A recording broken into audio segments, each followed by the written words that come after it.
मैं हूं मनोज सोनी, आप देख रहे हैं न्यूज साधना न्यूज। पन्ना में चल रहे सांसद खेल उत्सव के दौरान कटनी के खिलाड़ियों का आयोजकों और पुलिस के बीच तू मैं का एक वीडियो इंटरनेट मीडिया में तेजी से वायरल हो गया है, जिसमें पन्ना के पॉलिटेक्निक खेल मैदान में शाम के वक्त छतरपुर और कटनी के बीच कबड्डी का सेमीफाइनल मैच चल रहा था। तभी रेफरी के द्वारा छतरपुर टीम को पॉइंटों को देने को लेकर कटनी टीम ने मैदान पर ही आपत्ति जताई। परिस्थितियों को बिगड़ता देख भारतीय जनता पार्टी के दो पदाधिकारी कमल लालवानी और नगेंद्र गहरवार मैदान पर समन्वय बनाने को लेकर जैसे ही खिलाड़ियों के बीच पहुंचे, वैसे ही कटनी के खिलाड़ी दोनों भाजपा के पदाधिकारियों के ऊपर आवेश में पलटने लगे, जिसके बाद भाजपा अधिकारी कमल लालवानी ने आवेश में आने वाले कटनी के खिलाड़ी को पीछे ढकेल दिया। वैसे ही मैदान युद्ध में तब्दील होने लगा और जमकर कहासुनी शुरू हो गई। जैसे तैसे मामले को शांत किया गया, लेकिन कुछ समय बाद पन्ना पुलिस मैदान पर दलबल के साथ स्थिति को नियंत्रित करने मैदान पर पहुंची, जहां पर कटनी से आए सैकड़ों खिलाड़ियों ने मैदान पर नारेबाजी शुरू कर दी, जिसके बाद पुलिस ने उनको खेल मैदान से बाहर करने के लिए हल्का बल प्रयोग करना पड़ा, जिसके बाद संगठित कटनी के खिलाड़ियों में आक्रोश और व्यावत हो गया और पुलिस की तानाशाही नहीं चलेगी के नारे लगाने शुरू कर दिए। घंटों चले इस हाई वोल्टेज कहासुनी में एक बड़ा विवाद होते होते बच गया।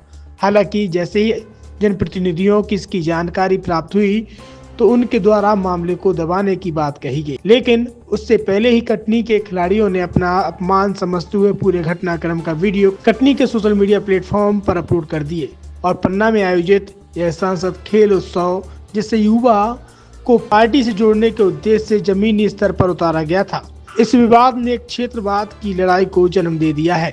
हो रहा है कि यहाँ के जो खिलाड़ी हैं लोकल, जो इस क्षेत्र के पन्ना जिला के, उनका साइड लिया जाता है और हम लोगों को क्या होता है कि हम लोग आज कबड्डी खेल रहे थे जब, तो हम लोग 2 पॉइंट अगर मार रहे हैं तो 1 पॉइंट दिया जा रहा है, 4 मार रहे हैं तो रेडर आउट कर दिया जा रहा है। हमारे साथ ये हो रहा है और फिर हम अगर ऑब्जेक्शन उठा रहे हैं तो यहाँ के नेता लोग या कुछ लोग हमसे लड़ने के लिए बीच में खड़े हो जाते हैं। बहुत ही ज़्यादा अपशब्दों का प्रयोग जब आज जब मैच में आप लोगों के साथ बदतमीजी हुई और उसके बाद जब पुलिस प्रशासन मैदान में है तो किस प्रकार का बर्ताव था उनका बर्ताव ऐसा था कि पहले पुलिस प्रशासन हमको दूर कर रही थी, फिर हम लोग वहीं मैच के बाहर खड़े थे, फिर हम लोगों ने बात करी कि ऐसा ऐसा नहीं है, ऐसा नहीं होगा मैच, फिर एकदम से कोई आते हैं और हमारे ऊपर एकदम से मारना पीटी चालू कर देते हैं, चार्ज कर लेते हैं। हमारी छाती में मारा, एक को कोहनी में मारा है बच्चे के, इनके फेस पे देख सकते हैं निशान लगा हुआ है। और उन्होंने मारा हमको, हमने बोला कि हम लोग क्या बोलते हैं, मेरे को पकड़ा उनने और बोले इसको बैठाओ, यही है पहले, और फिर हमको बैठा के घसीट के लेके जा रहे थे। हम लोग के साथ के नहीं होते तो हम अभी थाने क्या चाहते हो? युवाओं को लेकर जो ये पूरा उत्सव किया गया ये था, सांसद तक जो हो रहा है ये पूरा राजनीति से हो रहा है। इन लोग चाहते हैं कि इनके पन्ना में हुआ है तो पूरा ओवरऑल पन्ना ही जीते। और जो भी यहाँ की सिलेक्ट कमेटी थी वो सारे डिसीजन अपने ही फेवर में दे रहे थे कि जैसे हमारा राजगढ़ से मैच है या पन्ना से मैच है तो उनके फेवर में डिसीजन दे रहे थे। मेरे पास वीडियो भी रखी है, आप बोले तो सारे डिसीजन उन लोग अपने फेवर में दे रहे थे। अगर हम कुछ भी बोलते हैं कि सर ये बंदे हमारे ऐसा हो रहा है, गलत हो रहा है, डिसीजन हमारे फेवर में नहीं जा रहे हैं, तो हमारे साथ बदसलूकी से बात की जाती है और वहाँ से उनकी तरह नेता नगरी लोग जो आते हैं। ये मैं आप लोग को भाई साहब वीडियो दिखा दे रहा हूँ, आप खुद बता दीजिए। जब सामने वाले खिलाड़ी ने बोल दिया कि मैं आउट हूँ तो भी रेफरी ने हमको डिसीजन नहीं दिया। ये आप देखिए, मैं आपको वीडियो दिखा रहा हूँ। नहीं वो आप ये बताएं कि ये आ गया मेरे पास। हाँ ये है हमारे पास वीडियो, ये है हमारे पास जी। अब मेरा ये पूछना है कि ये जो खेल चल रहा है किस तरीके से आप यहाँ पे आए और यहाँ आकर के आपको क्या परेशानी हुई, ये आप मुझे बताएं। आप परेशानी आप देख रहे हैं, छोटे छोटे बच्चे हमारे साथ 14-15 साल के आए हुए हैं। एक तो पहली बात रहने का व्यवस्था देख रहे हैं, इतनी ठंड है भाई साहब, आप लोग सब जान रहे हैं, चारों साइड से खुला हुआ है। दूसरा वॉशरूम में पानी भी नहीं है। हमारे 500 बच्चे एक ही जगह रुके हैं, 25 बाथरूम दिए गए। दूसरी तीसरी बात, जितने भी यहाँ पे मैच हो रहे हैं, कुछ भी हो रहा है, रेफरी कोई भी फेयर नहीं है और कोई भी डिसीजन हमारे फेवर में नहीं जा रहा है। छतरपुर के एमके कार डेकोरेशन ने छतरपुर जिले के लोगों को एक नई सौगात दी है। अब आपको अपनी कार में सीएनजी लगवाने के लिए कहीं भटकने की जरूरत नहीं है, न दिल्ली, न इंदौर, न झांसी। अब यह एक सारी किटें आपको छतरपुर में ही मिलेगी, वो भी कम दामों पर। और होनहार मिस्त्रियों के द्वारा यह किटें छतरपुर के नौगांव रोड पर एमके कार डेकोरेशन के संयुक्त प्रतिष्ठान पर लगाई जाएंगी, वो भी कम दामों पर, ज्यादा माइलेज के साथ। एमके कार सीएनजी फिटमेंट 2 कंपनियों की किटें लगाती है, गैस्टिक इटली और दूसरी मिजो कंपनी की, जिसमें BS4 पर लगभग 50,000 रुपये का खर्च आता है, तो BS6 में लगभग 60,000 रुपये का खर्च आता है, लेकिन आपको दुगने पैसे की बचत भी होती है।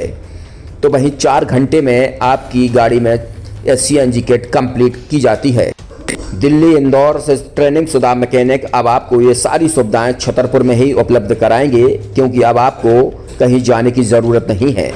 हमारा पता है MK car decoration, MK car CNG fitment, Naugaon road, Chhatarpur.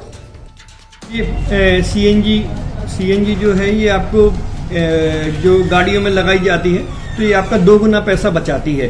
2 गुना पैसा बचाने का उसका ये रहता है कि सीएनजी का जो रेट है ना अभी वर्तमान में अपने छतरपुर में समथिंग 80 रुपये किलो चल रही है, और वो 1.5 गुना एवरेज देती है। जैसे आपकी गाड़ी, कोई भी गाड़ी 20 का एवरेज दे रही है, तो उसको अगर आप सीएनजी लगवाएंगे तो उसका एवरेज 30 का हो जाएगा, जो 110 रुपए की पेट्रोल में आपकी 20 किलोमीटर चल रही थी, फिर वो 80 रुपए में आपकी गाड़ी 30 किलोमीटर चलेगी। तो यहाँ पेट्रोल की रेट भी, डीजल के, अपने सीएनजी के रेट भी अपने कम हो जाते हैं और माइलेज भी गाड़ी का बढ़ जाता है। और क्या क्या नई नई चीजें आई हैं? इसमें ITO अप्रूव्ड किट लगाई जाती है, और भारत सरकार जो की है इस सीएनजी को प्रमोट कर रही है। और इसमें मुख्य योगदान जो अगर इसमें देखा जाए ना कि आपका जो पॉल्यूशन होता है ना, लो पॉल्यूशन रहता है, और ये वेस्टेज जो कचरा होता है इससे ये सीएनजी बनाई जाती है। सीएनजी का फुल फॉर्म होता है CNG, कंप्रेस्ड नेचुरल गैस, मतलब ये कंप्रेस करके नेचुरल गैस इसको बनाई जाती है, जिससे कि पॉल्यूशन बहुत कम रहता है डीजल पेट्रोल की अपेक्षा। लगभग कितना खर्चा आता है एक गाड़ी में अगर जैसे CNG लगवाने? इसमें BS4 अगर लगाते हैं तो समथिंग अपना 50,000 के समथिंग का खर्च आता है, और अगर आप BS6 अगर आप लगवाते हैं तो 60,000 रुपए की समथिंग का खर्च आता है। और किन किन गाड़ियों में, क्या डीजल गाड़ी में भी नहीं, डीजल गाड़ियों में नहीं, ये खाली पेट्रोल गाड़ियों में ही लगती है। और इन गाड़ियों के कंपनियों के अलग अलग अप्रूवल होते हैं, ITO के अप्रूवल होते हैं। जो कंपनियों से जैसे गाड़ी उठा के लोग लाते हैं, नहीं लगवाते हैं, तो उसमें जो कंपनी से CNG लगी जाती है और आपके में कितना अंतर रहता है? कोई अंतर नहीं होता है। कंपनी फिटेड जो CNG होती है और जो हम लोगों की लगाई हुई CNG होती है, उनमें कोई अंतर